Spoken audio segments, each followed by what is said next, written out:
year that is absolutely filled to the top with stress. Not only do we get no sleep, but we are bombarded with work assignment after work assignment and test after test. Besides all of our normal extracurricular activities, as well as all of our assignments in class, we are forced to again take the PSSAs, a test that is state mandated and mandated by the federal government of the United States. So tomorrow, as all of you freshmen get to sleep in, and the seniors get to sleep in tomorrow, all of the juniors will be begrudgingly going to school to take yet another test. However, what is this test? It is part of the No Child Left Behind program. Now, this was under President Bush, which was set to raise the educational standards in America. Basically, it's a way to measure our academic performance, and then it gives the school funding based on how our scores are. So if your school does well, then you get more money. If it does poorly, as they have told us all of this week, then the school will lose funding. However, this creates a flawed system that's not working, which is why today I am telling you that the No Child Left Behind Act should be repealed. One, because it's failed to significantly raise educational standards in America, while taking away funding from the schools that need it the most. Second, it creates a flawed system in which states can set their own disparate standards and have lower proficiency standards than others. And lastly, because it deprives America's students, including all of us in this room, as it narrows the school curriculum as teachers teach to the test.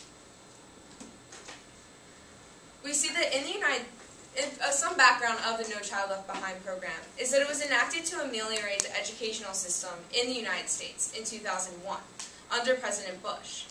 And then the National Association of Educational Progress Test is a national test which we can use to have the standards against when we look at the standards of the No Child Left Behind. The purpose of the No Child Left Behind program was to reward schools that perform well and to punish those who do not. But right now, many politicians are advocating to change that, to either repeal the No Child Left Behind program or to change the way that we measure the standards of schools, rather than state tests to have one national test.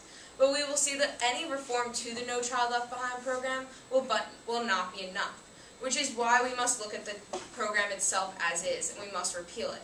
We see that the No Child Left Behind program has done nothing to significantly raise our educational standards.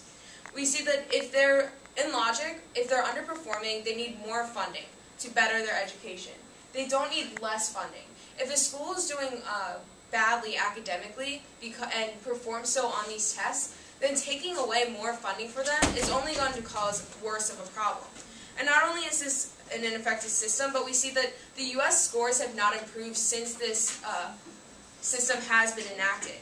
We see the PISA test, which is given every 3 years to 15-year-olds in various different nations, showed that even with the 5,600 people in the United States taking it, that in math only 4 countries had average scores lower than the U.S. And the U.S. was lower than 23 out of the 30 other industrialized nations taking the test, which we can see right here. We see the top performing math scores on the PISA.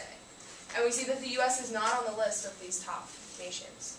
In addition to that, we see that the ranking in math in the United States was the same as it was in 2003. So we see that this trend is still staying the same. It's staying where it is. These standards aren't going anywhere.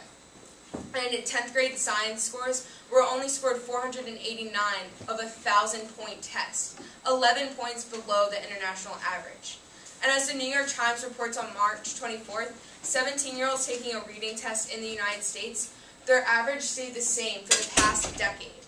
In 2003, the reading scores were only 264 out of 500. The next year, they were 264 again. The year after, 263. They even dropped the year after that with only 221. So we see that despite the No Child Left Behind program being set into action, the U.S. scores are not improving. So we see that we need to look for a better way to enhance our educational system. And the No Child Left Behind program is doing nothing to help that.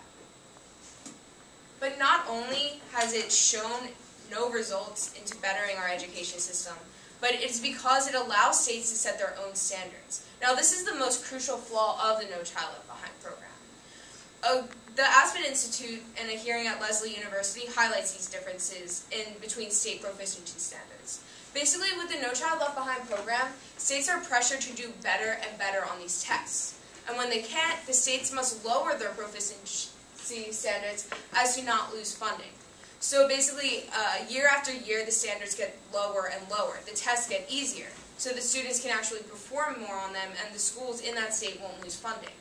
However, this means that students taking a test in Pennsylvania could have a different test or an easier test than those taking it in Massachusetts. And if they're all competing for in the same program with the same funding, shouldn't they be pushed to the same standards? We see that in Tennessee, 87% of fourth graders were proficient in math, compared to with 28% on the national test. So we see the proficiency standard is very much easier in the actual state than it is the national standard. Whereas in Massachusetts, 40% were proficient in math, compared with 41% on the NEAP test. So we see in Massachusetts, the state standard is closer to the national standard, while in Tennessee, as well as other states, their standards are set lower so that they can have an easier chance to do well on them. And we see that this creates a huge disparity, and because of this, it's an unfair system that we can no longer rely on. Many politicians are saying to just simply reform the No Child Left Behind and make it one state test, but we see we will run into problems with that as well. One, in enacting it, and two, the fact that we can't, as I said in my first point of analysis, use this program to better our education system. But most importantly to all of us in this room, the No Child Left Behind program narrows our curriculum and deprives us of all of those classes that we so desperately want. It even deprives us of recess. Remember, you're a fifth grader. You look forward to every day playing kickball on the field, or playing tag, or whatever it is that you love doing in that 15-minute interval you actually get time to play.